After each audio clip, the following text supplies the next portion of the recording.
Kamikazi. What's up? It's your boy Kamikazi. Nice. How did you enjoy New York thus far? No, man, it was like a dream come true. We visited Rucker Park. I met Jack, Kenny, we met all the legends. You know. How Tell many us days was about that? Like 3 or 4 days. Yeah. Yeah. No, it felt like 2 weeks, but like it was like I don't know. It felt long, but. Tell us about that special place that Rucker Park is for you, because you started as a basketball freestyler because freestyle basketball because of this video game called NBA Street. Exactly. And when I was 13 or 14, I got this game and started playing it. And nice. Like those kind of tricks kind of blew me away, and from there I started doing tricks, and eventually I'm a freestyle basketballer now. So Rucker Park is like the roots for me. So it's pretty interesting to like ball there and like do some freestyles. What's freestyle now for Kamikazi? To me now, I don't know, like that's the only thing I got. And I don't know, that's it. Freestyle basketball is me. Nice. That's my job, and that's the only thing I can do. So I need to keep on training. Okay, let's say I'm a young man who wants to begin freestyling. What would it be the best piece of advice from arguably one of the best artists in this world? I don't know if I'm the best, but I don't really think I'm the best or anything like that. But if you want to become one of the best in the world, I think is to just keep on loving the game, of course, and keep on training. Practice makes perfect. Yeah, of course. So this was Jinji Takeguchi, aka Kamikaze. Arigato, Mr. Roboto. Doitashimashite, arigato to you, my brother. It was a blast to meet you in New York as well. Great experience. We got Kalani, of course. We got Snake, and we're about to leave New York to get back. We got Mr. Enzo. Yeah, there you have it. Isa 15 Vodka. We're about to get back into Wisconsin for another date's basketball game, charity game in Baraboo tomorrow. It will be a blast, the final one, and then rest for you and a long flight back home in Italy for me. So you don't want to miss out. Stay tuned.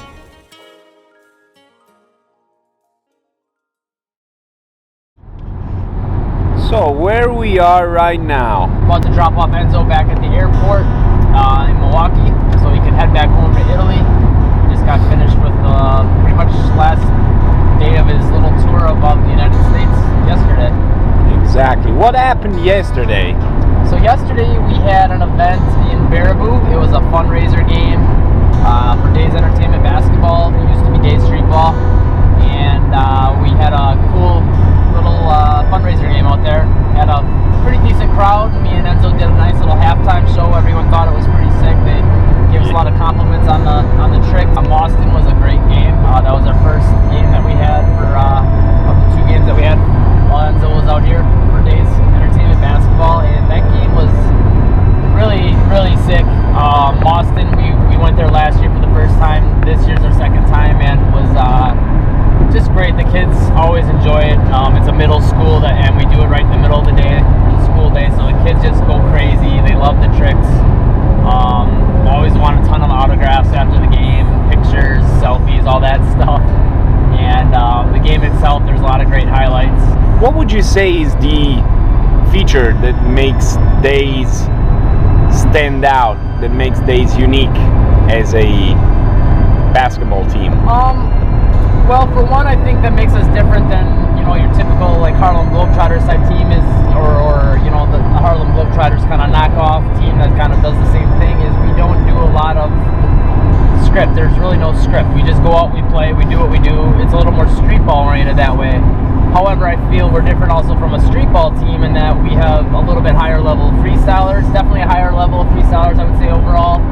And I think we do a little bit better job on the entertainment end of things as far as, having a little bit of comedy like the Globetrotters would without being completely a comedy act. I agree. And interacting with the fans during the game. What's freestyle for Snake? I think freestyle is different for a little bit different for everyone. I think everyone has their own little opinion on it and definition of what it is, and I think freestyle should be what it is to you, and let it be that for you. And you know, let it be what you need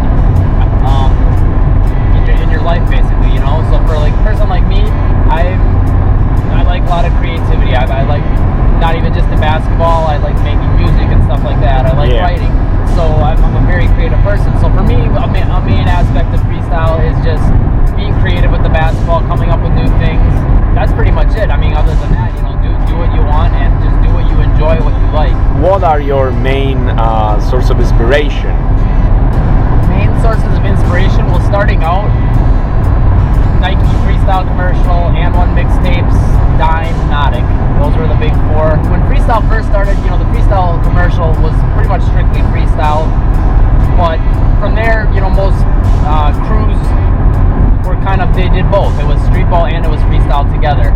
So I'm kind of old school that way, whereas I kind of try to keep both elements together, and I try to keep a lot of my freestyle a little bit more heavy on the dribbling. So that's definitely an inspiration for me, but I also just get inspiration from other freestylers, other ideas, and just other art forms, you know, yoga, breakdance to some degree. Are there any advices you would give to young people that want to start freestyling?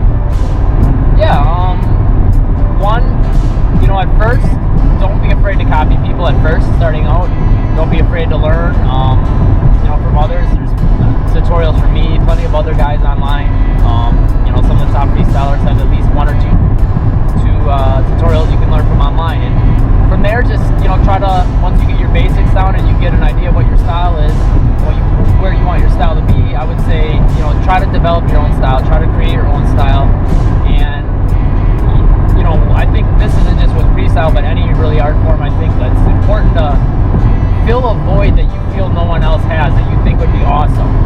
Look at something that you think would be awesome. I wish someone would do that, and do that, and you can become your own favorite freestyler. I think at the end of the day, that should be your goal, is to be like, this is what my ideal favorite freestyler would be, and work to become that freestyler.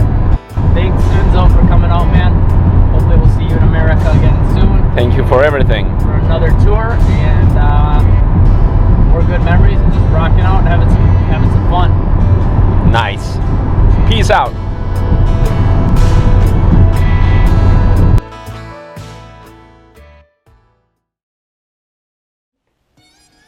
Hi everybody, this is ISA 15, Enzo Savoca. More than a year has gone by since my trip in the US, and it was an amazing experience. In case you were wondering, the guys did great at America's Got Talent, but they didn't make it through the final cut before the prime time. But nonetheless, their performance was basically flawless the first time around, and big props to them because they had only 2 days to practice together, and big props also to the young Morgan Ryan. You can easily tell she is the daughter of Jack, because she shared the same swagger and the same confidence with her father, so there really is no DNA test needed. And it was really a pleasure to see her live doing her thing as young as she is, so really big respect.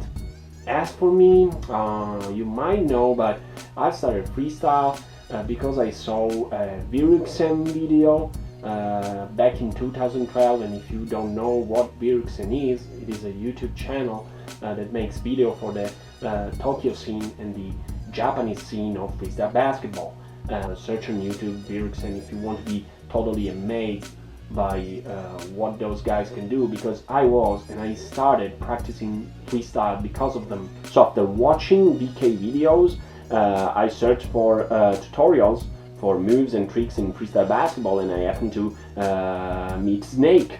I joined this competition online and happened to win the 2012 edition. So the very first year I began, I was lucky enough to win that competition, and that opened up a lot of opportunities for me. I joined Days Entertainment Basketball. I had the chance to travel all around the world, not only in the US but also in Japan. And every time I got the chance to stick around with elite freestyler, Even if it was in Japan or US, it doesn't matter. Every time I got a chance to be around them and practice with them, I improved greatly on my level of skills. And I got a lot of chances and a lot of opportunities here in Italy too. I was able to perform in a Pro All-Star game. I was invited as a special guest to summer camp held by pro national basketball player. I was asked to take part to a video for a rap song.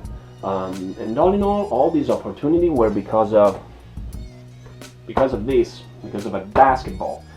Do I think I got those opportunities because I am a special freestyler? No way. What's freestyle for me? It's an art form, and as an art form there is something intangible to it. I mean, skills are important, but there is a degree of complexity that goes well beyond the skill set of a freestyler. You gotta have a spatial feel, you gotta make people feel sympathetic with you, you gotta have a feeling for the camera if you're shooting a video, or a feel for the crowd if you are performing on a big stage or a street show. You gotta have a feeling for a battle if you are competing in a tournament, so to speak. And those are really intangible things. There is this kind of mental, spiritual, if you want, component to the freestyle. It adds up to the richness of the big treasure that freestyle basketball is ultimately. And we have got a long way from the beginnings. We now have an official World Freestyle Basketball Association, WFBA, with Michael Evolution leading the way. International events are becoming more and more frequent, with people coming together, freestylers coming together to compete, but even more importantly, to share. Those kind of things create a very special community. Competition is important, but even more important is the will to share something, to become family. In the end, I hope this video can motivate people, those who are already freestyle fans, to keep practicing, and those who didn't know anything about it to begin freestyling. I hope that this documentary can be what it was for me, the first video I saw on YouTube, something like 3 years ago, and I really hope people can take the first step, because after all, freestyle is just an amazing journey.